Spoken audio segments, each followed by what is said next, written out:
सबसे पहला रोजा किसने रखा? रमजान की ऐतिहासिक कहानी। इस्लाम में रोजे उपवास की परंपरा हजरत आदम अलैहिस्सलाम से ही चली आ रही है, लेकिन रमजान के महीने में रोजा रखने का हुक्म विशेष रूप से हजरत मोहम्मद सल्लल्लाहु अलैहि वसल्लम के समय में दिया गया था। सबसे पहला रमजान का रोजा कब रखा गया? इस्लाम के मुताबिक जब नबी करीम हजरत मोहम्मद सल्लल्लाहु अलैहि वसल्लम मक्का से मदीना हिजरत प्रवास कर गए तो वहाँ इस्लामी समाज स्थापित हुआ। उसी समय अल्लाह ने रोजे को फर्ज अनिवार्य कर दिया। सन 624 ईस्वी 2 हिजरी में पहला रमजान आया और उसी साल सबसे पहला रोजा रखा गया। सबसे पहले रोजा किसने रखा? सबसे पहला रमजान का रोजा खुद हजरत मोहम्मद सल्लल्लाहु अलैहि वसल्लम ने रखा। उनके साथ उनके सहाबा, साथी और उम्मत के अन्य लोगों ने भी इस फर्ज को अदा किया। रोजे का हुक्म कैसे आया? कुरान में रोजे का हुक्म सूरह अल बकरा 223 में दिया गया। ऐ ईमान वालों, तुम पर रोजे फर्ज कर दिए गए हैं जैसे तुमसे पहले लोगों पर फर्ज किए गए थे, ताकि तुम तकवा धर्मपरायणता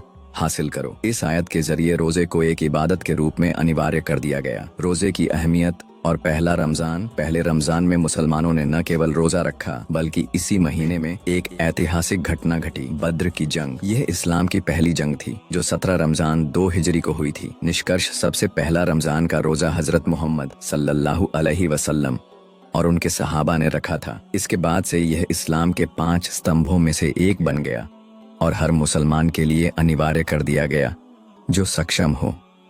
रमजान सिर्फ भूखे प्यासे रहने का नाम नहीं, बल्कि आत्मा को शुद्ध करने, अल्लाह के करीब जाने और इंसानियत की सेवा करने का महीना है।